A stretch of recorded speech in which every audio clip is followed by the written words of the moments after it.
Smart. I'm telling you, you have done this. So are we. All right. So she will introduce, I believe, attorney Brad Edwards. Or will you step I'll come back, but you can speak for, you and her can speak as long as you want. She says a couple minutes. But then I'll come back and I'll just... He'll come back after, so you don't have to introduce him, but I'll introduce him. Perfect. Good morning, everybody. Good morning. Hello. Please, if we could, just out of respect for particularly the survivors who are going to speak, if we could have some silence. And if folks could just please calm down. People can speak when members of Congress are speaking. I just want to make sure that the victims and survivors are going to be heard today. I want to begin by thanking Brittany Henderson and Brad Edwards for their tireless work in the pursuit of justice. And I want to thank Sarah Drury on my team for working with them. Above all, I want to thank the survivors who are here today, whose courage and strength have brought us to this moment. I want to thank my co-lead, Congressman Thomas Massie, and Congresswoman Marjorie Taylor Greene for standing with survivors here today. Today, as you can see, we're united in restoring trust in government. We're here not as partisans, we're here as patriots. We begin the work of bringing this country together, progressives, independents, moderates, and yes, MAGA supporters, to demand truth and justice. A nation that allows rich and powerful men to traffic and abuse young girls without consequence is a nation that has lost its moral and spiritual core. Americans are asking a very simple question. How is it possible that in the richest, most powerful country in the world, there are corrupt special interest forces, both foreign or domestic, that are preventing the release, that have a stranglehold on our government and are preventing the release of the full Epstein files? There is something that is rotten in Washington. Less than 1% of these files have been released. We are demanding today on the discharge petition that all of the files be released.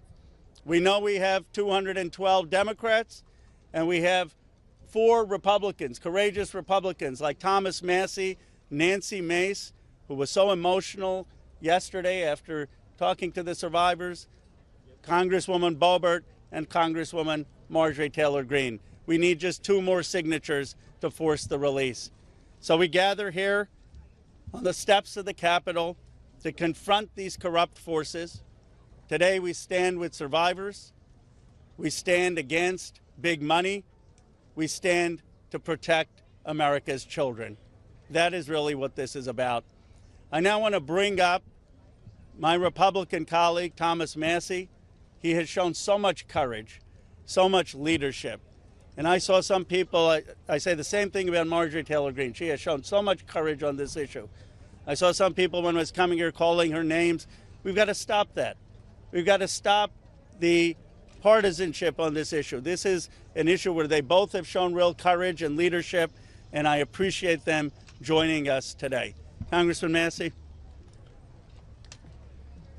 I want to thank my colleague Khanna for co-leading this effort to bring transparency and justice for these victims. I hope my colleagues are watching this press conference. I want them to think, what if this was your sister? What if this was your daughter? When these survivors speak, the Washington establishment is asking the American public to believe something that is not believable. They're asking you to believe that 2 individuals created hundreds of victims and they acted alone, and that the DOJ has no idea of who else might have been involved, that nobody else did anything that rose to a criminal enterprise. The American people know that's not true. Now, the Speaker of the House just offered a fig leaf to my colleagues. They're going to vote on a non-binding resolution today that does absolutely nothing. I appreciate the efforts of my colleague James Comer, who's leading the Oversight Committee. They may find some information, but they're allowing the DOJ to curate all of the information that the DOJ is giving them. If you've looked at the pages they've released so far, they're heavily redacted. Some pages are entirely redacted. And 97% of this is already in the public domain. So I'm calling on my colleagues, be one of the next two who sponsors this discharge petition. I think it's shameful that this has been called a hoax. Hopefully today we can clear that up. This is not a hoax. This is real. There are real survivors. There are real victims to this criminal enterprise. And the perpetrators are being protected because they're rich and powerful and political donors to the establishment here in Washington, D.C.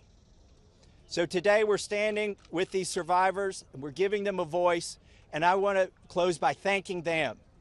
They are brave. I hope they encourage other survivors to come forward and to tell their stories, not just of Jeffrey Epstein and Maxwell, but anywhere in the country. This is a message that we are sending. This is a litmus test. Can we drain the swamp? Are there people who are outside of the reach of the law? I don't think there should be. So hopefully today we'll get 2 more signatures on the discharge petition. That's all we need. And with that, I want to introduce the bravest woman in Congress, Marjorie Taylor Greene. I find it interesting that the 3 Republican co-sponsors are women. These are women standing up for women. And Marjorie was the first to do it. And I think she deserves all of our gratitude for breaking that barrier and leading the way for the other Republicans. Hopefully they can find their spines as well. And with that, I give you Marjorie Taylor Greene. Yes. Good morning. This is my 5th year in Congress, and this is the largest press conference that I've seen since I've been here. And this is because this is an issue that matters so much to Americans. This is an issue that doesn't have political boundaries. It's an issue that Republicans and Democrats should never fight about. As a matter of fact, it's such an important issue that it should bring us all together. It's grieved me to watch the arguments and debates take place among my colleagues and even the administration. I think this is something that was worth fighting for. You see, the women behind me are going to tell you stories that you've never heard before. These are unimaginable horrors that they've lived with for their entire lives since they were very, very young.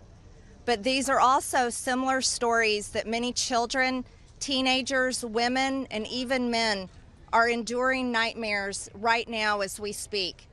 You see, these women have been fighting since the 1990s. I heard one woman tell us yesterday since 1996. And they have carried with them shame. But I want to tell you something. The shame does not fall on these brave, courageous women. The shame falls on every single person that coldly turned a blind eye to their abuse. The shame falls on every single person that enabled it. The shame falls on every single person that took money to continue it. And the shame falls on the people in power over the past several decades that protected the monster, Jeffrey Epstein, and his cabal that continued a nightmare. Those people deserve the shame. And today we are coming forward and we are going to fight like hell for these women, because we have to fight like hell for those that are enduring sexual abuse and are living in a prison of shame. Anyone that is being abused, it is not your fault. You should live with no guilt or fear or shame. All of the fault belongs to the evil people that do these things to the innocent. This is the most important fight we can wage here in Congress, is fighting for innocent people that never received justice. And the women behind me have never received justice. And do you want to know why? It's because Jeffrey Epstein somehow was able to walk among the most rich, powerful people, not only in America, but foreign countries. Yesterday, I heard countries like Saudi Arabia, Russia, and even Israel, and other countries. The truth needs to come out, and the government holds the truth. The cases that are sealed hold the truth. Jeffrey Epstein's estate holds the truth. The FBI, the DOJ, and the CIA holds the truth. And the truth we are demanding come out on behalf of these women, but also as a strong message to every innocent child, teenager, woman, and man that is being held captive in abuse. This should never happen in America, and it should never be a political issue that divides us. And I want to thank Khanna and Thomas Massie for doing something brave, crossing political boundaries for a very important fight. And I'm honored to join both of them. And I'm honored that Nancy Mace and Lauren Boebert signed the discharge petition along with myself. And I asked my Republican colleagues not to choose just one path for justice and transparency and accountability, but I asked my Republican colleagues to choose every path for justice and accountability and transparency. And with that, I'd like to bring back Congressman Khanna to start this important press conference. Thank you very much. Thank you, Congresswoman Greene, for your courage and for being here, and thank you again to Congressman Massie for co-leading it. I now would like to introduce two people who have been fighting this for decades. They haven't had their voice heard. The victims haven't been heard. They haven't just been on this in the last few months. They've been doing this in the wilderness for years, and they are really models of courage. Bradley Edwards and Brittany Henderson, who are the attorneys for the victims. Thank you for being here.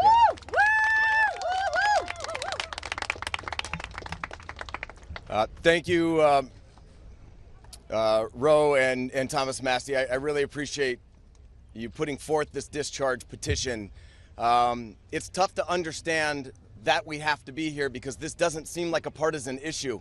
This is an issue, sex trafficking and sexual abuse transcends politics. We as Americans expect equal protection under the law, and there can be no doubt that Jeffrey Epstein received far greater protection than any of the victims that he abused for years. In 2008, Courtney Wild walked into my office because she was a part of a federal investigation into Jeffrey Epstein, where all she wanted was the government to talk to her. Little did she know the government had worked out a secret immunity deal for Jeffrey Epstein, and we had to file Jane Doe's versus United States of America to prove that Jeffrey Epstein worked out an illegal non-prosecution agreement with the government. That was 2008. It took us 10 years battling the government pro bono for the judge to ultimately determine that the victims' rights were violated. The government has mistreated them after Jeffrey Epstein mistreated them. We then filed civil lawsuits against Ghislaine Maxwell, which has resulted in her being in prison. Our civil lawsuits led to her prosecution. We filed lawsuits against Jeffrey Epstein, against his estate, and against two financial institutions, JP Morgan and Deutsche Bank, that proved that they knowingly provided the financial infrastructure for a sex trafficking operation. Unfortunately, all of the documents and evidence that we have worked so hard to gather hide behind protective orders, confidentiality agreements, and bank secrecy laws. That is why this discharge petition is so important. While we have seen the documents, you haven't. And when you see the documents, you're going to be appalled. And the American people deserve to see everything. When you sign this discharge petition, it should mean nothing is off limits. That means the documents in the possession of the CIA should be made available. Those in the possession of the FBI going back decades should be made available. The SEC, financial records in the possession of FinCEN should be made available. Everybody knows that evil Evil flourishes in the darkness. Corruption flourishes in secrecy. It is time right now to make a difference for the women that are behind me right now. They have been courageous and fought through this whole thing. Whether you're a Republican or you're a Democrat, this one is an easy call. You're an American who cares about equal rights and equal protection under the law. If you care about these women, if you care about our country, and you care about this issue, this should pass with flying colors. I really appreciate everybody being here.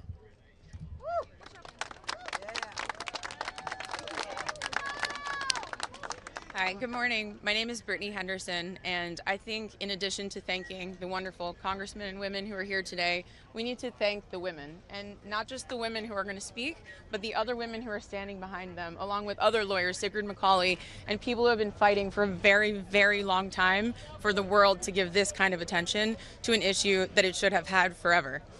This administration has the opportunity to do what the past administrations did not do. This administration can either stand with the victims and stand for the victims, or it can continue to hurt the victims like has happened in the past. We aren't here just to ask for transparency, though. We're here too to ask for protection. The women here represent hundreds of other women who we have spoken to, many of whom were trafficked from other countries, from Eastern European countries where women don't have the rights that we have here. Women don't have the protections that we have here. And those women are terrified that their names will be released in these files. The government won't know that they're victims to redact and protect them. So we ask that you please, whoever is going to be in charge of redacting these files and in charge of this transparency, do it in a way that protects the women brave enough to be here, but also protects the women who are terrified that every day when they turn the TV on, something bad is going to happen to them in Ukraine, in Russia, in whatever country they live in, because no one is listening to them there. So thank you for being here, thank you for listening, and please protect these women while we seek transparency. Good morning. My name is Anushka DeGiorgio, and I stand before you today as a survivor of both Jeffrey Epstein and Ghislaine Maxwell. I want to thank Congressmen Massie and Khanna for their role in putting together this very, very important bill. Every day of this journey toward healing has come at a profound cost to my mental health. But I am here. I chose to come because this bill really matters. I speak today not only in service of my own recovery from trauma inflicted by Maxwell and Epstein, but to honor the lives, the courage and sacrifices of Virginia Giuffre, Caroline Andriano, and others who could not continue. Their voices mattered. Their stories must not be forgotten. Accountability is what makes a society civilized. Equal opportunity and equal consequence for all. Consequences are not about punishment alone. They exist to deter future harm, to protect vulnerable, and to set a standard of justice. If Ghislaine Maxwell were pardoned, it would undermine all the sacrifices I made to testify and make mockery of mine and all survivors' suffering. That is why the Epstein Files Transparency Act is so essential. It requires the Department of Justice release all the records related to Epstein and Maxwell investigations, flight logs, immunity deals, internal communications, and even the records surrounding Epstein's detention and death. And crucially, it forbids withholding documents simply because of embarrassment, reputational harm, or political sensitivity. This is about ending secrecy wherever abuse of power takes root. But transparency alone is not enough. Survivors need protection, resources, and legal support. If this Congress is serious about justice, then let this moment also affirm your commitment to provide victims with the legal aid they need to confront abusers, to navigate complex systems, and to reclaim their power. Transparency must be matched by support, or else too many victims will remain silent out of fear and lack of access. The statistics demand action. Nearly 1 in 5 women in America will experience rape or attempted rape in her lifetime. Every 74 seconds, someone is sexually assaulted. Every 9 minutes, that person is a child. These are not numbers, They are people. They are your daughters, your sons, your constituents, your friends. Statistically, 1 in 5 of your families will face this nightmare. The days of sweeping this under the rug are over. We, the survivors, say no more. I want to help create a world where survivors of sexual abuse and abuse of power can come forward safely. And I ask Congress to join me in that effort, not only by passing this bill, but by ensuring that those who step forward have legal support to face their abusers and see justice done. When Judge Berman gave Epstein survivors the chance to finally speak, the world listened. After so many years, survivors were heard. That moment was historic, and so is this moment. For me, the turning point was when I had my daughter, and on the day she was born, I knew I had a responsibility to protect her and to protect all children. I have to use my voice, the voice that had been silenced by fear and shame for so many years. Make no mistake, my polished exterior is a shield hiding a wound that still bleeds. But through this wound, I have found purpose. To be part of lasting change in how we confront exploitation and abuse. And to be clear, the only motive for opposing this bill would be to conceal wrongdoing. You have a choice. Stand with the truth, or with the lies that have protected predators for decades. I am no longer weak. I am no longer powerless. And I'm no longer alone. And with your vote, neither will the next generation be. President Trump, you have so much influence and power in this situation. Please use that influence and power to help us, because we need it now and this country needs it now. Thank you.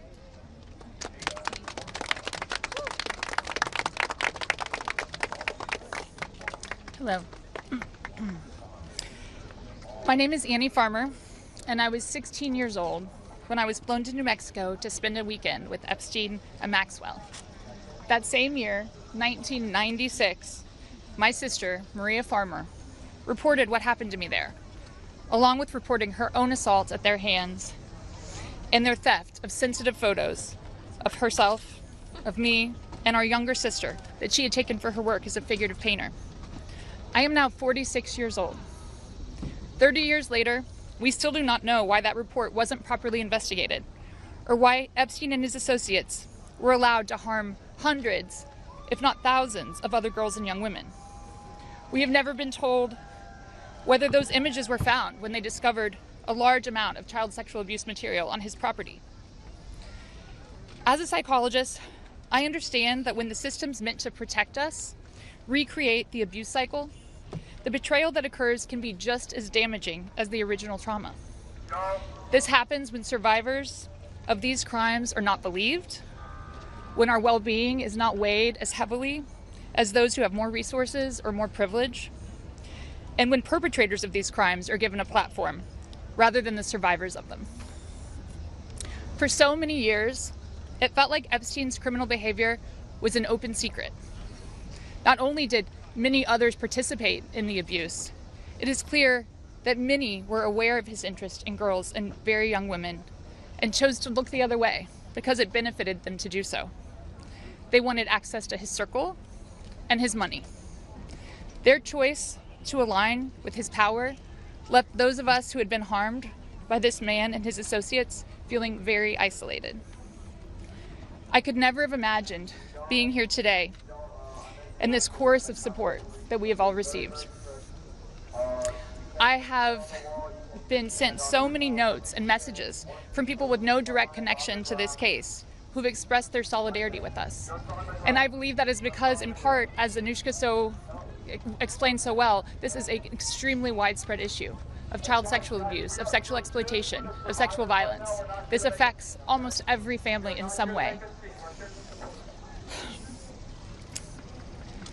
From my conversations with women in these last few days and from all of the support that we've received, it's very clear to me that we are not going away, we are not going to be quiet, and we are not going to give up. And I ask the American public to stand with us and not give up. At a time with record high levels of distrust in our institutions and a perception that there are two Americas, one for those with power and privilege and one for everyone else, passing this Epstein transparency bill is one important step that can be taken to prove to Americans that the government does not side with sexual perpetrators. A thorough public review of this information is an important step in preventing the type of systemic failures that have occurred in this case and harmed all of us. An important step towards healing for those involved. Thank you.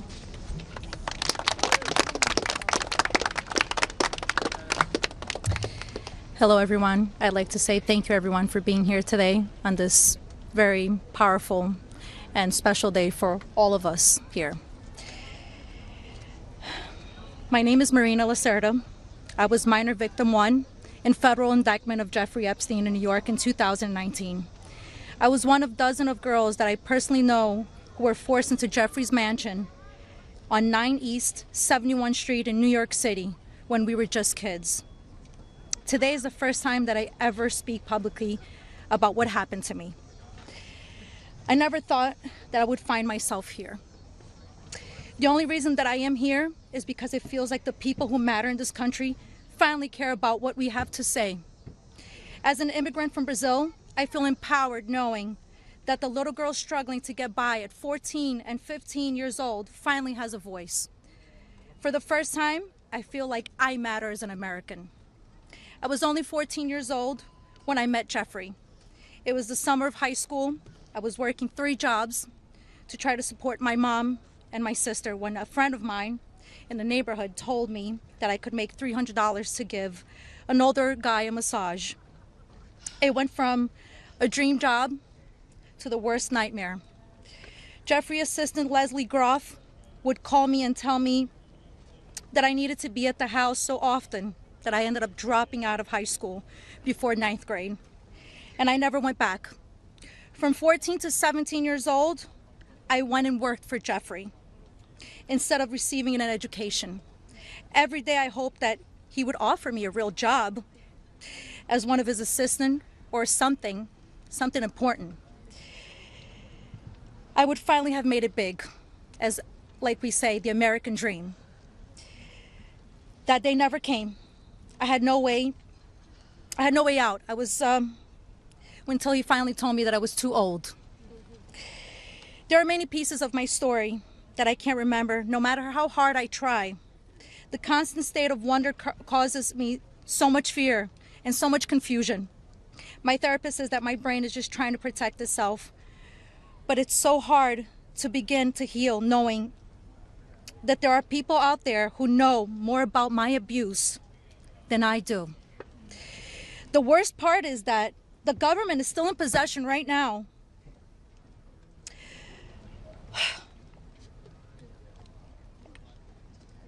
of the documents and information about that could help me remember and get over all of this maybe and help me heal.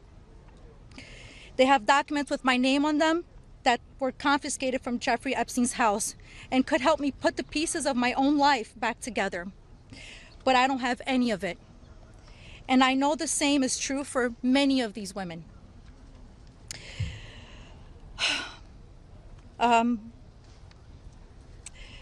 We are here to support this bill today, not only for transparency, but for the American people. But if the government is going to release these documents to the public, describing the crimes committed by Jeffrey Epstein and others, the least that they can do is give me my documents that they have about me. The other survivors deserve the same respect from our government. While our identifying information must be redacted to the public, it is equally important to provide the victims themselves with unredacted information. I will never forget when the FBI agent showed up in my door in 2008. Jeffrey Epstein hired a lawyer to represent me, or more like to represent him, I'd like to say. I couldn't ask any questions, and I had no idea what was going on. I was terrified. Until today, I think most of us are still terrified. I thought somebody was going to kill me. I thought something was going to happen to my sister or my mother. It went further out to even maybe thinking something would happen in Brazil with my family. And then one day, the lawyer said that everything was just going to go away. Like nothing happened. I didn't need to testify. When I asked him why, he gave no explanation. That was it. So why? Why was I never called to testify then? We could have saved so many women. We could have saved so many lives from being abused. Why did he get away with it in 2008? Why was he able to go on in the abuse with hundreds of girls after the Florida investigation? Why didn't they let me testify to help stop him? Our government could have saved so many women, but Jeffrey Epstein was too important and those women didn't matter. Why?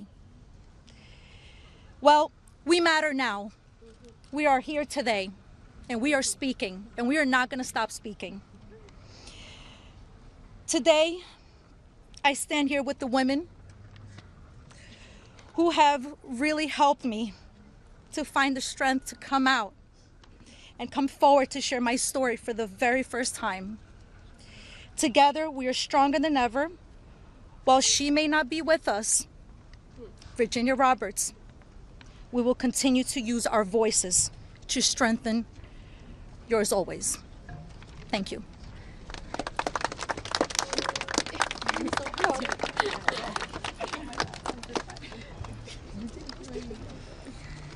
Hi, my name's Courtney Wild. I just wanted to take a second and just have a moment of silence for all the women survivors that aren't here with us today, that passed away due to anxiety, depression, trying to keep up with this case. A moment of silence, please.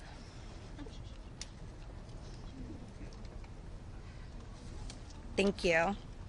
My name is Courtney Wild. I was only 14 years old when I was introduced to Jeffrey Epstein by a 13-year-old friend of mine. The details of the abuse that he inflicted on me for years is not important today. In 2028, I was cooperating with the federal government in the investigation of Jeffrey Epstein. They sent me a letter telling me to be patient because this was going to be a lengthy investigation, but at the same time, they refused to talk to me and tell me what was going on. So I hired an attorney, Brad Edwards, because I was hopeful to get some answers. When I walked into his office at 19 years old, Brad sued the government for refusing to tell me what was going on under the Crime Victims' Rights Act. The only reason anyone ever found out that the government had already given Jeffrey Epstein immunity through the non-prosecution agreement was because our lawsuit forced the government to tell us. Otherwise, nobody would even know that today. Sometimes it's hard to believe that I had to sue the United States just to learn that my abuser was given immunity. I started as Jane Doe, but I decided I was proud enough to take on our country, and I was on the right side of history. We fought the government for 10 years to prove that the government violated our rights as crime victims and the crime victims' rights in order to protect a pedophile. We had to win the 11th Circuit Court Appeals to force the government to turn over thousands of pages of emails between Jeffrey Epstein and the government. Those emails provided the proof that the government worked very hard with Jeffrey Epstein to violate our rights. Why? Why did the government work so hard to protect Jeffrey and not so hard to protect me and my other innocent friends? Why was Jeffrey so important to the government, and why was I so insignificant? Why did nobody but our lawyers care before now? It seems people have only started to care because of Twitter and politics. But I would like to say this has nothing to do with politics. This is not a blue thing or a red thing. This is an everyone thing. We can all agree on this. The injustice that has happened here. Multiple, over and over. Everybody that talks about this just seems to make it worse. We need transparency. It's time for us to see beyond the curtain. Why was Jeffrey Epstein so protected? Who is still being protected? And who protected them all, so the world can understand how Jeffrey was able to abuse so many of us for so long. I was lucky to have Brad Edwards, Brittany Henderson, and Paul Cassell take on my case pro bono and fight fearlessly over 20 years' time. I would like to thank them, and I'd also like to ask the Trump administration to please sign off on the Crime Victims' Rights Reformed Act, the Courtney Wild Crime Victims' Rights Reformed Act that's we're trying to get passed here, so we can close the loopholes in the CVRA case that Epstein's attorney used to their benefit to get away with this. Thank you so much.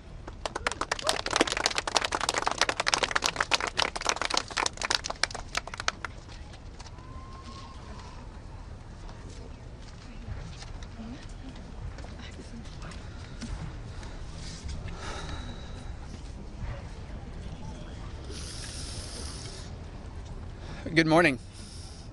First and foremost, we want to extend our deepest gratitude to Brad and Brittany Edwards, Congressman Massie and Khanna, and above all, the brave survivors who have entrusted us with the privilege of speaking today on behalf of Virginia Roberts Giuffre as her family.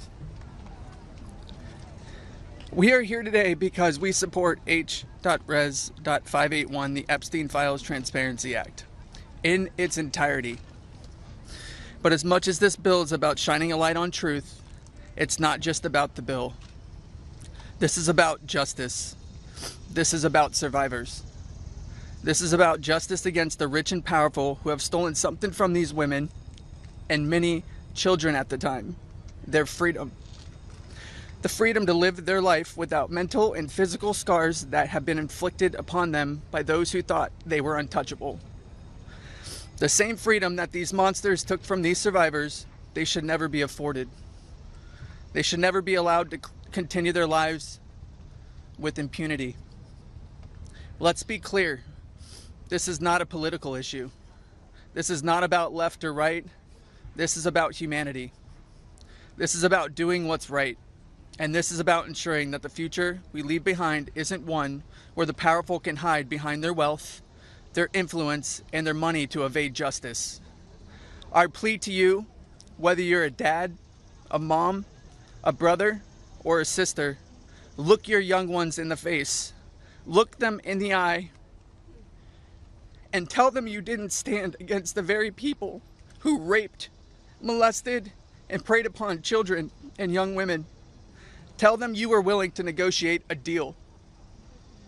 Money should never be what makes something right or wrong. If you vote no, your stance will be clear. You will be choosing to stand on the side of the rich and powerful, allowing money to buy your way out of the consequence. But here's my one ask. Look these survivors in the eye and tell them why. Then, look the people of the United States in the eye and tell them why. And then, when you're alone, look yourself in the mirror and ask yourself why. Virginia said it best, and I quote, "I have physical and mental scars that will never heal. I have memories that will never go away. They say time can heal, but this won't. Not until the justice system makes an example out of these people with so-called privileges. I just call it money. The only time I can begin to heal is when their freedom is taken from them, just like they did to me and literally thousands of other victims. The survivors of this horrific abuse are watching. The American people are watching. And history is watching. Which side will you be on?" Thank you.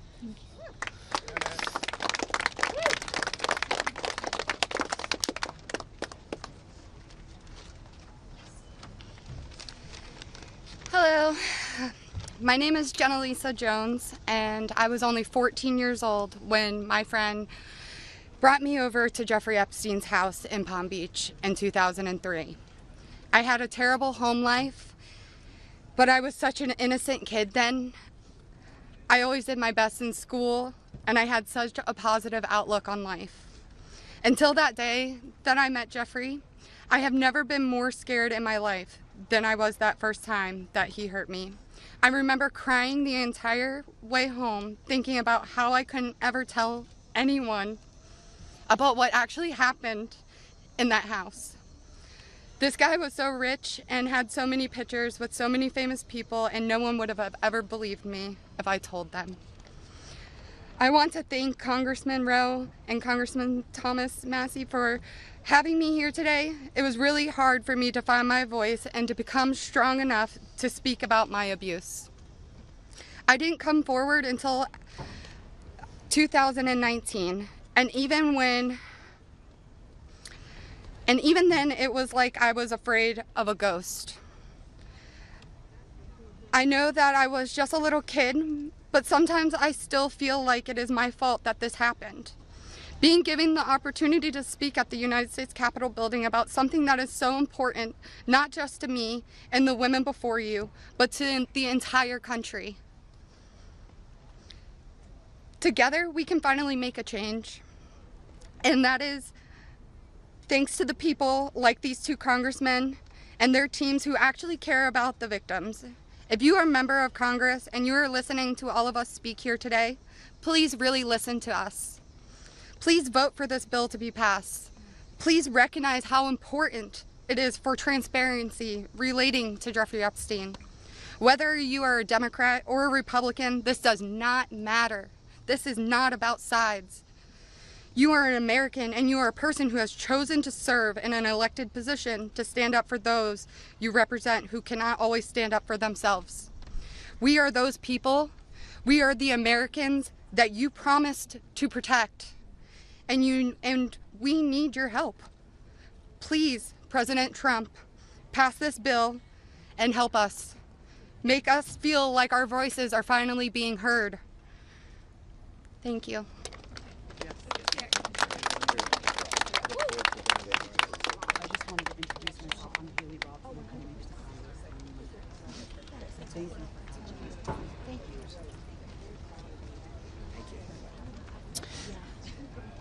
Good afternoon. My name is Haley Robson.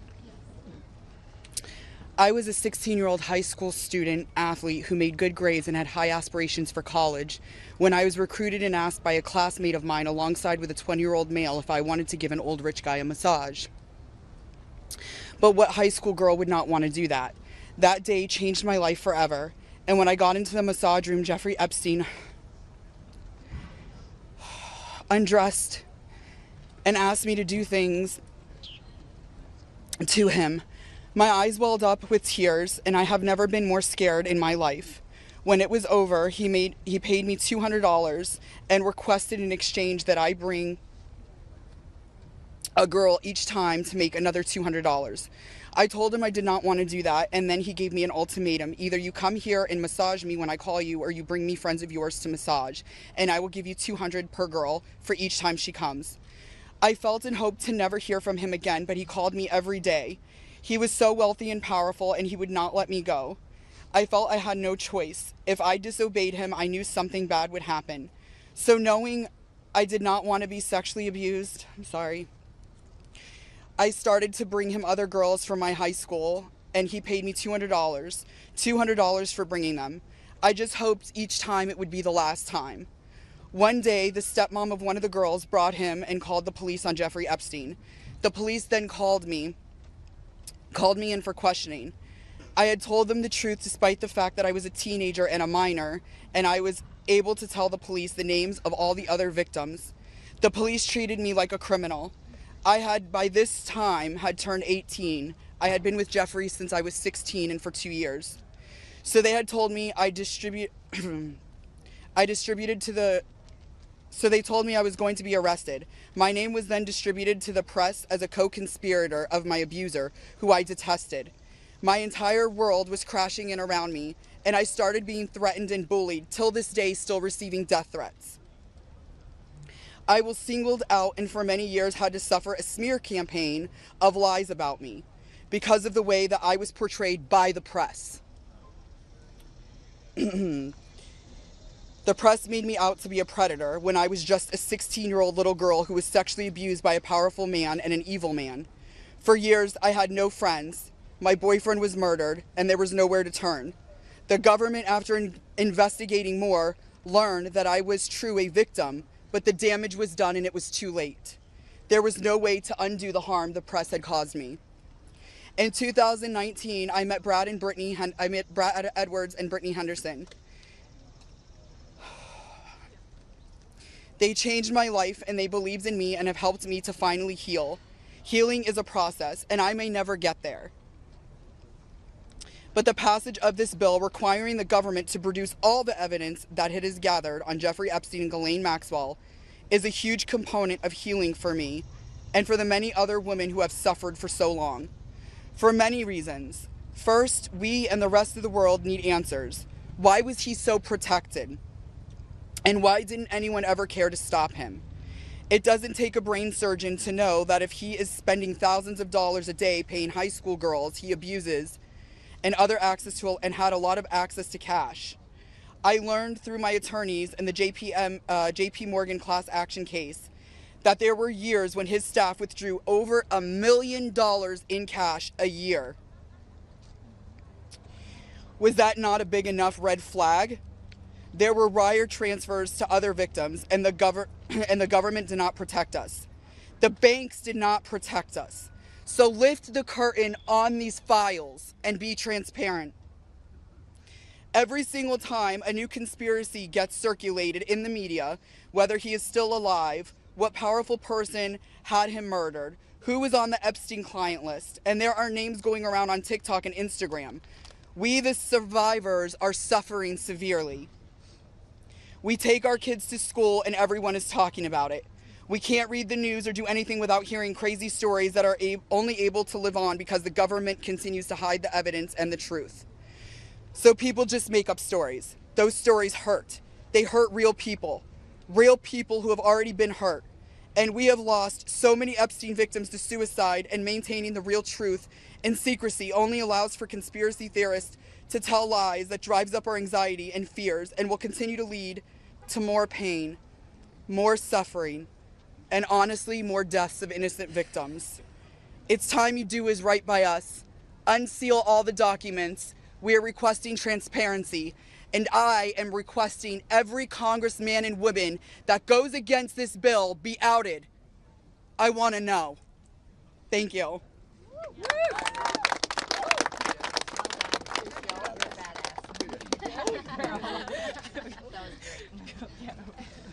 Tear into the press and tear into Congress. Hi there, my name is Lisa Phillips, and I'm the host of a award-nominated podcast called From Now On, a platform supporting survivors. I want to thank all of my survivor sisters who came before me today. I'll be very short. In the year 2000, I was taken to Jeffrey Epstein's island while on a photo shoot on a nearby island. Who I saw and what I experienced there was a glimpse into a very dark and disturbing world.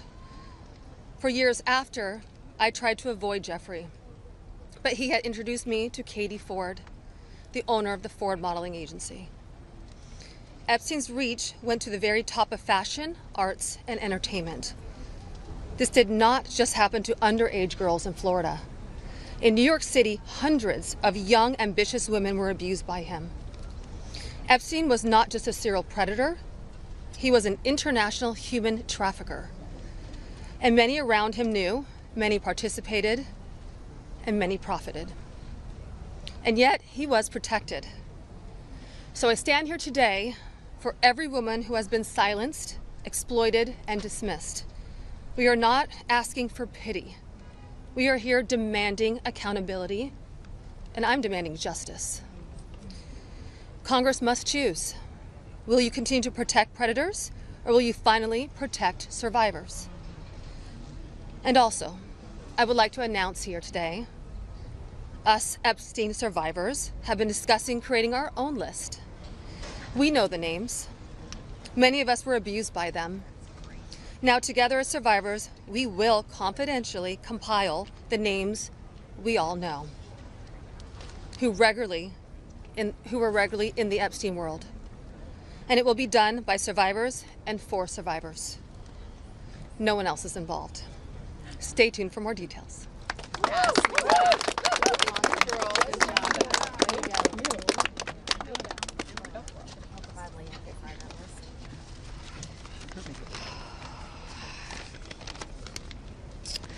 Hello, my name is Shantae Davies, and I'm here before you today as a survivor of decades of pain, trauma, and betrayal at the hands of Ghislaine Maxwell and Jeffrey Epstein, and the people who enabled them, and a government that for far too long refused to help.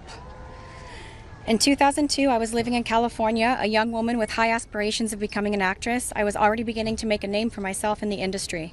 A person I trusted, someone I thought was a friend, invited me to meet a powerful woman who could help advance my career.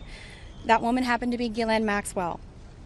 I was asked to give her a massage, though I had almost no experience, and when I did, she praised me and promised introductions to someone enormously powerful, someone who could change the course of my life, and that man was Jeffrey Epstein. At first, I was an excited young woman on top of the world. Epstein flew me to his private island. He listened to my dreams, promised to help, but his promises came with a catch. The abuse began. He told me to keep it secret. He manipulated me with quid pro quo I did not consent to, but I felt I had no one to turn to. He was too powerful. I was just one of the many young women trapped in his orbit. I was even taken on a trip to Africa with former President Bill Clinton and other notable figures. In those moments, I realized how powerless I was. If I spoke out, who would believe me? Who would protect me? Epstein himself was the most powerful leader of our country. Epstein surrounded himself, with the most powerful leaders of our country and the world. He abused not only me, but countless others, and everyone seemed to look away. The truth is, Epstein had a free pass. He bragged about his powerful friends, including our current president, Donald Trump.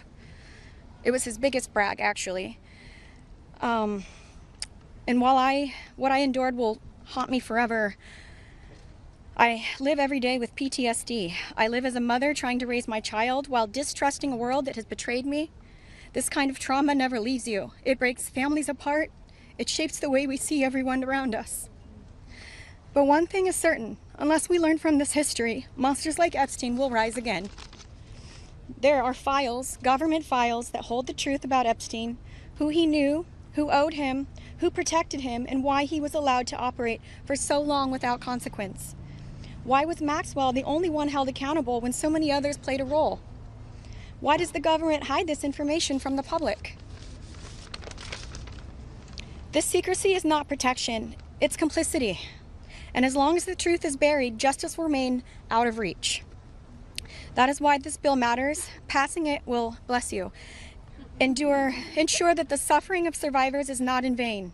Passing it will bring accountability, transparency, and prevention. It will help protect the next generation of predators who seek to place themselves above the law through wealth, influence, and connections. This is not just my story. It is about every survivor who carries invisible scars. It's about the weight we live with daily. It is about the families broken and the future stolen. So I ask you, President Trump and members of Congress, why do we continue to cover up sexual abuse and assault? Who are we covering for? Let the public know the truth. We cannot heal without justice. We cannot protect the future if we refuse to confront the past. Thank you.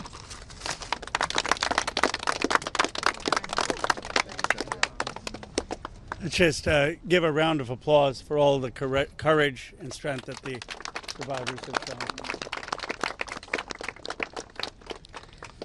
We now will take a few questions. You can always get Congressman Massie, me, or Congresswoman Greene in the hallways and other places. If you have questions for us, that's fine. But I wanted to see first if you have questions for the lawyers and the survivors, and Brad will facilitate any of the questions to the survivors.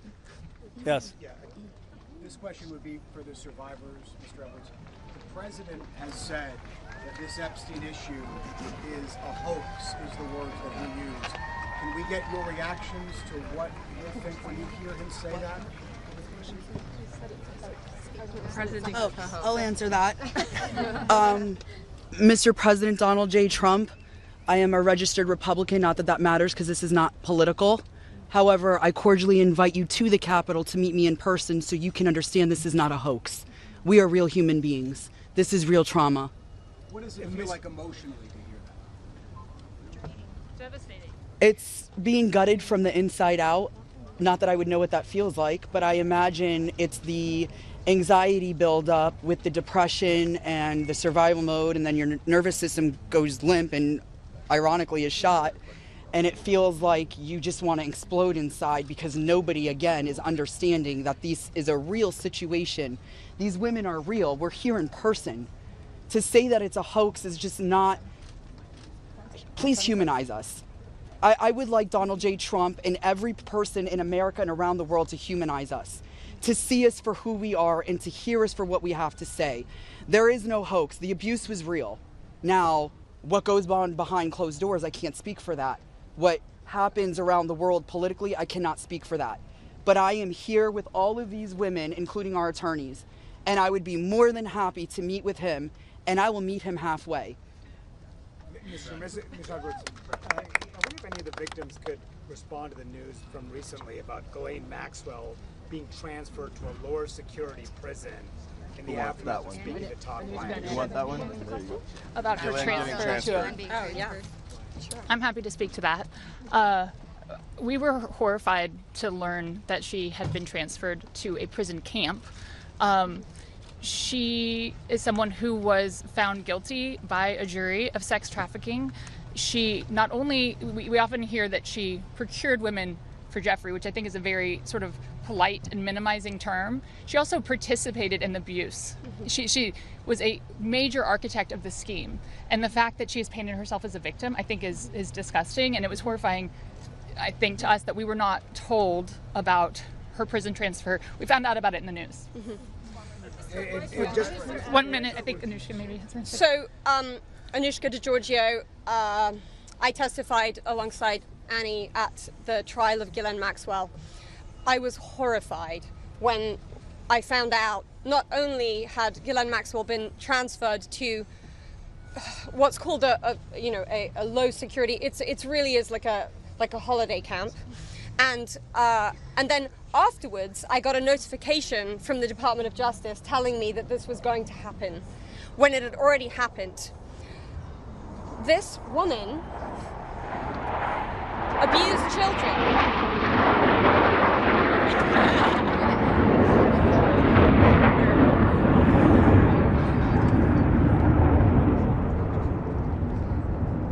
I was abused by Jeffrey Epstein and Ghislaine Maxwell for over 10 years. Ghislaine Maxwell was present for some of my abuse at the hand of Jeffrey Epstein.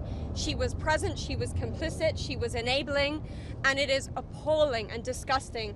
And it's one of my worst nightmares that she not only be transferred, but at the possibility that's very much going around that she might be pardoned. This is not okay, guys. This is not okay. And I just want to add that I think it sends a very dangerous message to our country, to the young people in our country, that someone that we all know is aware of these crimes could be given a pass. And just for the last survivor who just spoke, the last survivor who just spoke, she said that Epstein would brag about her relationship with Donald Trump. Could she please elaborate about that? And anybody Shante. get to the microphones. Get close. Yeah, I did say that.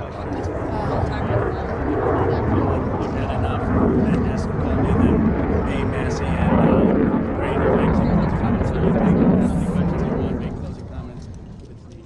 My first trip to the Palm Beach residence, I drove there from the airport with Ghislaine Maxwell, and Jeffrey and Ghislaine were always very boastful about their friends, their famous or powerful friends, and his biggest brag forever was that he was very good friends with Donald Trump. He had an 8x10 framed picture of him on his desk with the two of them. Like, they were very close. Yeah. Go ahead. What? Excuse me. One second. For this client list that you ladies are putting together, you said it would be confidential, but will the public? Could you clarify? Will the public get to see about the list? So, Lisa, what's your envision here? Is it going to go to the public or just amongst the survivors? No, we're reaching out to survivors that are scared. So come on up. We're reaching out to survivors that are scared to come forward and that also know who they were trafficked to. So that's the list that we're compiling. We're not quite sure how we're going to release that, or even if we're going to, the Department of Justice needs to release the list. Right, Yes. for folks at home, they might be confused. Survivors know the names. You've seen these powerful people. Why can't you say the names? Could you just explain for folks? Why do we have to say their names when the government knows the names? And we're also scared to do so. Look what's happened to so many of the survivors that have revealed names. Yeah, I find it offensive. I think it's also worth saying that having represented, I think, between our firm and Boyce Schiller, hundreds of victims, and we've talked to them about the various people that they were farmed out to. So we've created somewhat of a list. Most of these individuals, the victims, are very scared to say these names because they could get sued, they're going to get attacked, and nobody protected them the first time. And that was against one person. So is there a list? There is a list, but just to dispel kind of the common theme here, every one of these women was abused by Jeffrey Epstein, and his scheme was to personally abuse women. When they reached a certain age, he did farm a section of them, some of them, out to some of his friends. That doesn't mean all of his friends. With that said, I'm more than happy to assist in helping create the list behind the scenes and see what we do with it. But if someone's interested, Go ahead. Hold on. I think if someone's interested in prosecuting, they may have something different to say about sharing a list. But they're not sharing a list for nothing to happen, and that's the experience that they've had for all of these years. Yeah, go ahead. Thank you all. We're waiting to see the fate of this discharge petition right now as we're here. The speaker and others have said that the people he met with yesterday had concerns about your names being released if this bill were passed. And some people I talked to today are not signing the discharge petition because they say you don't want them to. Can you clarify if that is accurate? Do any of the survivors here not want the bill to pass? First of all, our legislation, Khanna and I went through this, we talked about this, and we were very careful to make sure that there is an exception so that personally identifiable information, not just their names, but anything they could be identified by, would not be disclosed. And can you speak to that as survivors yourself? But I think all of them are on the same page, that they want everything released. Want the bill to pass. Yes, they unequivocally redact personally identifying information and release everything else. Mr. Edwards. Okay. Mr. Edwards, thank you. I know it's your first time speaking. Uh-oh. I'll go to Marina if we can. Yeah, sure. Marina, you have stayed silent for so many years. Today, this is the first time, if we understand correctly, you have never before gone public with your story and to share this. Can you help us understand why today, why now, and why here? Well, it is not okay for us to be silenced, and it's not okay for Jeffrey Epstein and everybody else to be put on a pedestal. I think everybody needs to hear from us because we know what went on, right? And there is not only me who's been silenced, there are hundreds of women that are silenced. My hope is to stop this abuse for the future, right? For people that are coming up, for women. My daughter, for example, these women have daughters. They most definitely don't want that anymore. And I think mainly this is therapy for all of us too. We want to be heard. Nobody also has never asked me to speak. That's also another thing. So I can say for all of us here, we are here. We want this bill to pass. It is very important. Okay, and we need transparency. We are tired of looking at the news and seeing Jeffrey Epstein's name and saying that this is a hoax. We are tired of it. We are done. We are not going to be silenced, and I hope that my voice will bring other survivors and other victims to come along and speak up so that we can be more of a stronger voice and louder. And so what is your message to President Trump on this? Listen, I don't want to send a direct message to him. I'm already scared enough. Yeah, just pass the vote, listen to us. This is not a hoax. It's not going to go away. And like I said on my speech earlier, we're not going to be silenced anymore. We will be speaking moving forward. Wherever we need to be, we will be, and we need to pass this. Go ahead. Thank you, Sarah. Jordan Conrad, Gateway Pundit. For years we've heard that there's an Epstein client list or some kind of list. Now we hear from DOJ that there's no list. But for all the victims, what do you guys think? I know you're working on your own list, but do you believe that Jeffrey Epstein had a list? Yeah. So there's not a list. Yeah. So here's what it was. Just like you heard everybody today, Jeffrey Epstein created through an organization that of enablers, of people that were on his payroll. It was a complicated scheme where others should still be investigated because they helped to enable him and operate this scheme. Without those people, he could not have done this. But the purpose was for him to personally abuse people. With that being said, certain of his friends, he farmed out certain of the women that he was exploiting too. But that wasn't the primary purpose of that scheme. And I don't think he wrote the names of those people down. There's not a list of, hey, here's all of the people that I sent females to. That's just not how that organization works. Mr. Edwards, Agreed? Is there any evidence that Jeffrey Epstein was involved with or tied to the CIA or a foreign intelligence operation? I think that the safest thing for me to say is all files should come out, whether it is for this with the CIA, FinCEN, SEC, FBI. I'm not just making these up haphazardly. I'm giving you a roadmap where to look. So if this bill... Go ahead.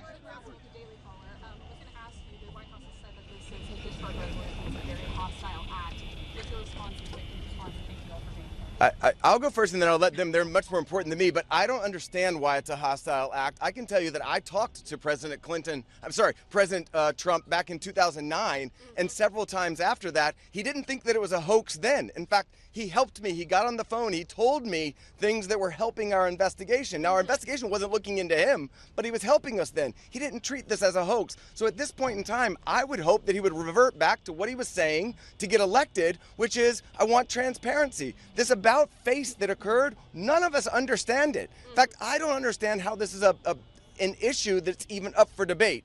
How do you not stand behind these women after you've heard their stories and know that hundreds of them were abused, and it was only because files are being kept in secrecy? The world should know who he is, who protected him, and the other people that are out there to be investigated need to be investigated. Good.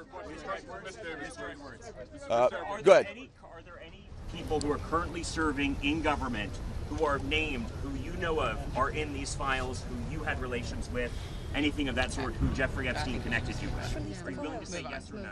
I don't think I can answer that. Sorry.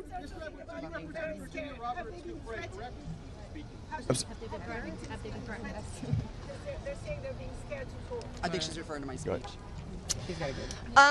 Hi, Anushka DeGiorgio. I have been threatened. I was threatened by phone. My daughter was threatened when I was volunteering to participate in, by means of being a witness in a civil lawsuit that Virginia Giuffre was bringing against Ghislaine Maxwell. I have been followed. I have been stalked. I have been followed not only by journalists, but by people who do not get out of the car and do not try and talk to me and just drive behind me as I drive my daughter to school. So the fear is very real for us. I have also been in multiple situations with both Jeffrey Epstein and Ghislaine Maxwell, where they have been direct and indirect about implying and saying that if I was to talk, if I was to bring any kind of trouble, then there would be severe consequence, including death. And just to add to that, Maxwell also threatened my sister Maria Farmer. When the FBI did nothing about her initial report, she reported individually at that time, and then in 2002 we spoke to a reporter at Vanity Fair telling our stories, fearful that perhaps other people were being harmed. We believed that was going to make a difference. We believed that would be put in print, and that story was crushed, and it was because of their power. And the message that we got from that was direct threats from Maxwell to my sister about her well-being and her safety and that of our family. So I think many people have similar stories of threats. That has been a very real part of this case. Go ahead, over here.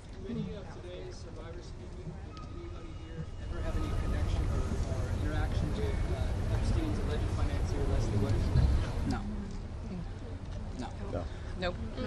Do you want to address that, I just want to say one thing that's very clear. When people say, please share names, there are names that are very well known, like that of Les Wexner, who everyone knows supplied an enormous amount of Epstein's financial wealth and allowed this operation to happen. So it's, I think, confusing to many of us why there have not been more ramifications for him, and he's been seen as a victim when clearly I believe there's more to it.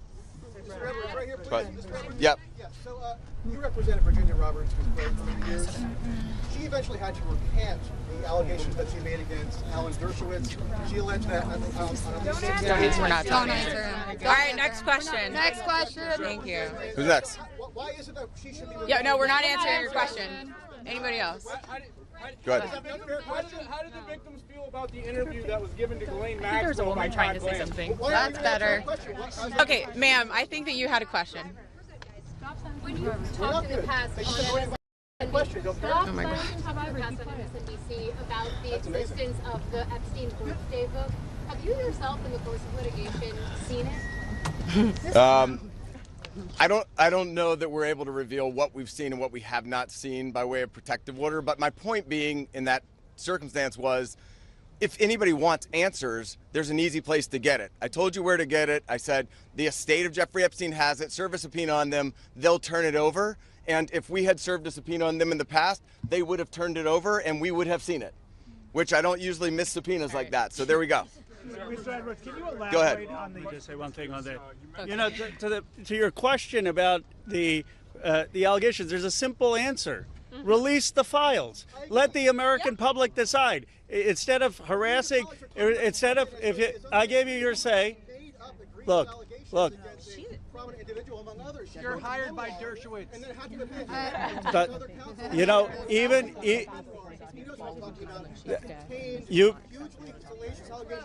you've been heard. You've been heard. You've been heard. And even Alan Dershowitz says to release the files. Release the files. That is the answer, and that's what we're here for. That is the. Yeah. You gotta go. You gotta go. Can you elaborate on the? Sorry. You said that. One second.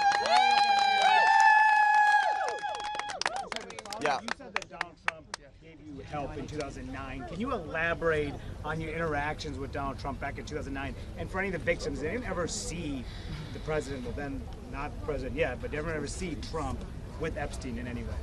I don't know who's. I don't think that we can answer that question. Did anybody see Trump with Epstein back then? This is really not a political thing. We want the passage of the bill, and this is not to call out President Trump.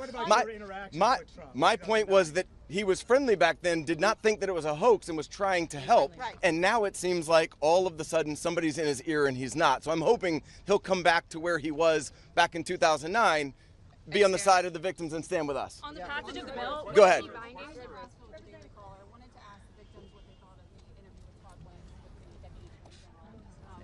Didn't you answer that? Todd Blanche. Do you want to answer it? I would. Teresa will step up. I would. Teresa J. Home. Happy to speak on that because what I will say is she got this airtime and platform. Her voice was elevated way before our voices were elevated here today.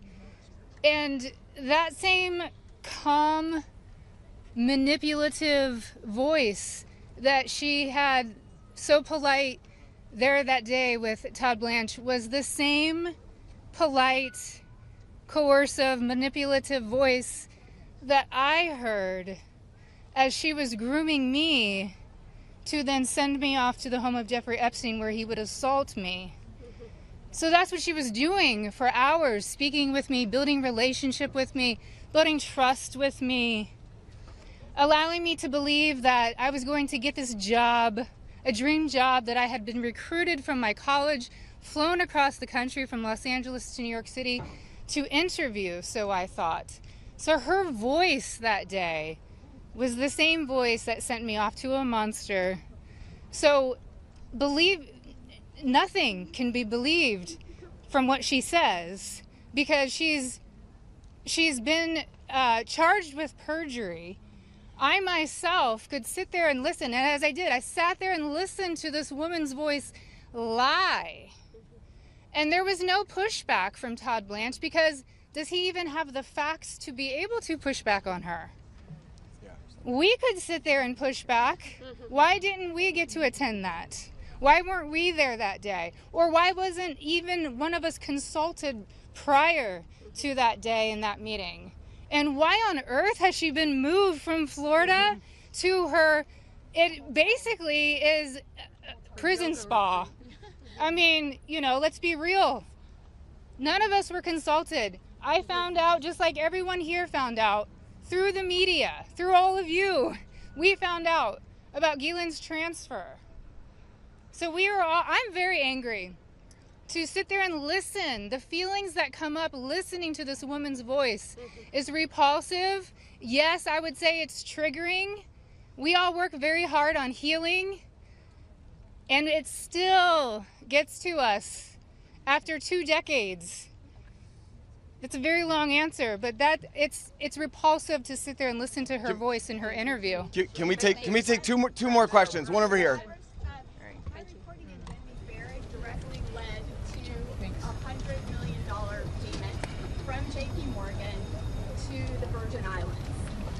When you go after the DOJ, FBI, because they're sitting on evidence, I've held the evidence in my hands. You don't see I think that there's nobody that's immune from us going after them if there's a legitimate action to take. So to the extent that that evidence exists, then show it to us and we'll help in every way we can. We stand with the victims.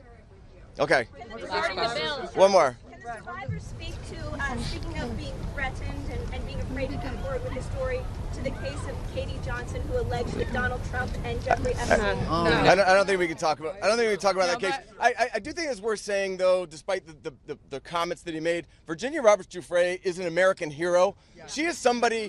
She is somebody without whom we would not be able to have this voice. She was the one who had courage to name names, speak out against people, and she was standing up against everybody at one time with an enormous amount of pressure. And most of these women are here because of Virginia Roberts Giuffre. So, all right, last one.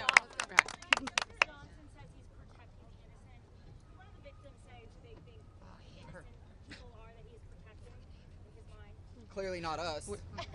I don't think that anybody knows, but I can tell you that in the oversight committee meeting yesterday, they indicated that they were all for transparency, releasing the files, and asked us to hold them accountable. Isn't that right? Yes. They said hold them accountable, so we intend to hold them accountable. That's up to them. We're going to show them where to go with it, and as long as they're doing their job, they should. I'm going to turn it back over to Khanna. Thank you. Let me just say this. Let me say this. I think the people back who are testifying here today or speaking out today, they are American heroes. Let's give them another round of applause.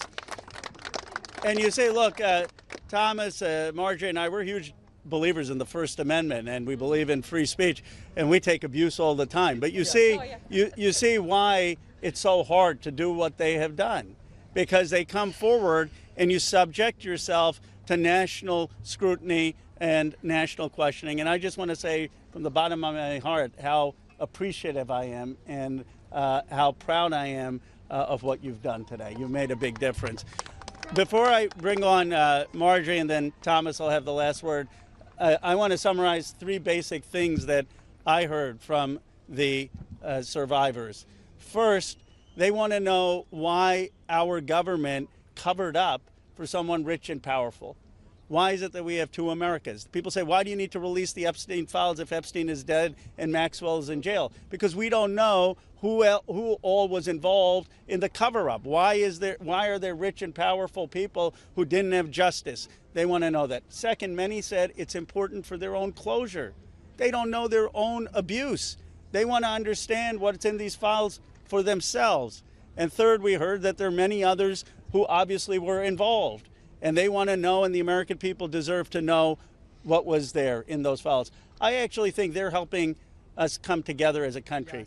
I've never done a press conference with Marjorie Taylor Greene before. I've done some with Thomas, but look, this country is divided and exhausted. This is one thing that we can come together on. Yes. And I was very clear with Thomas. This is not against President Trump. I would like nothing more than a Truth Social post for him after this press conference saying, just release the files. Be with Massie, Khanna. This is about something much deeper. It is about bringing this country together to stand for America's kids, to restore trust, and to move this country forward. So thank you to the survivors for helping us do that. Now I want to introduce Marjorie Taylor Greene. Thank you. Thank you. For everyone watching at home, I think it's important to put yourself in these women's shoes. As you're questioning, why can't they just name the names? What you don't realize is they just told their stories of being raped and being abused, being victimized, being manipulated, being coerced, and basically held in a prison of captivity of sexual abuse while they were young teenagers and extremely young, vulnerable women. And in Jeffrey Epstein's home and the places they went with him, they saw the most powerful people in the world in his pictures, and they saw him with those people. Can you imagine how terrifying it would be to name names like that? These are some of the richest, most powerful people in the world that could sue these women into poverty and homelessness. Yeah, it's a scary thing to name names, but I will tell you, I'm not afraid to name names. And so if they want to give me a list, I will walk in that Capitol on the House floor and I'll say every damn name that abused these women. I can do that for them, and I'd be proud to do it. Now, another thing, this is not about politics, and this is a boiling point in American history where the American people, just like Roe just said, there's become two Americas. There's the America for the rich and the powerful and the elite, where they never face any struggles or problems and never experience what real America goes through. And then there's forgotten America that faces all the problems and deals with all the issues and never gets justice for being sexually assaulted and raped by a monster. It shouldn't exist anymore, and people are sick of it. So let's recognize the fact that the administration before and the one before it and the one before it and the one before it and before it never did anything about this. So this isn't one political party or the other. It's a culmination of everyone worked together to silence these women and protect Jeffrey Epstein and his cabal. And this is not just rich, powerful people. Think his drivers, his maids, his chefs, all the people, people that worked in his home, security guards.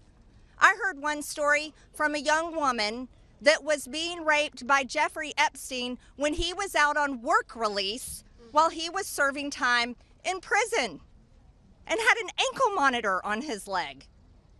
Guess what? There was a police officer outside that door.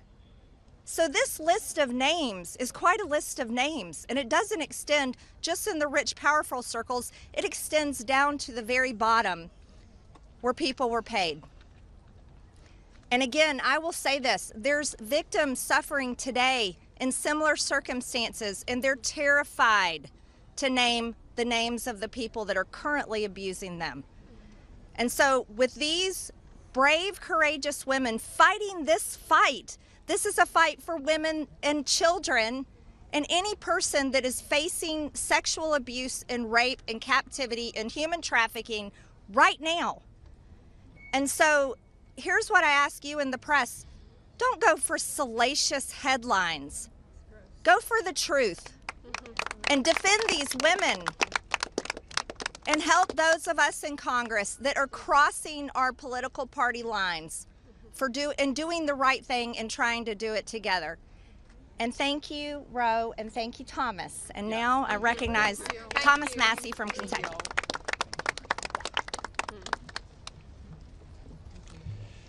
Well, there's three branches of government, and we're supposed to keep each other accountable. And that's what we're doing here today in the People's House. We're standing in front of the People's House with real people, not a hoax. And they've told their story. We wanted to give them a platform to speak, and they've had it. They stepped up, and they were brave. But I also today hope that they would persuade my colleagues to join this effort. But I found out something today that happened that I wasn't expecting. They persuaded me to fight even harder. I'm not going to give up. And I want to end with this call to action. First, a call to action to my colleagues who, just an hour before this press conference, were prepared. They were given a fig leaf. We'll put a resolution on the floor so that you can say that you voted to protect the survivors. Their resolution doesn't really do anything. And that's the oldest trick in the swamp. When you want to kill the momentum, when you want to kill initiative, you introduce a placebo, a different bill that does nothing, and then try to pull the wool over the eyes of the American people. That's not going to happen this time. We demand real accountability. I encourage my colleagues, please, there's over 200 Republicans who have not signed this discharge petition. We only need 2 of them to sign it, and every Democrat will sign it, and that will get us the number we need to force this vote, to pass a law, not a polite request to the DOJ to police themselves. No, we need legally binding legislation to force that to happen. And my main call to action is to the people watching these live feeds that are going through these cameras right now. Congressmen, listen to you. Light up their phones. Burn down the phone lines here in Washington, D.C. Ask them the questions that these survivors wanted you to ask them. Why won't you be for transparency? Don't accept their answer that the bill has a flaw or that the survivors don't want it. We know that's not true. They wouldn't be fighting it so hard in this town if it wasn't the real bill. So with that, please call your congressman. Tell him or her to get on this bill and to stand up for these survivors. Thank you and God bless. That's Ian.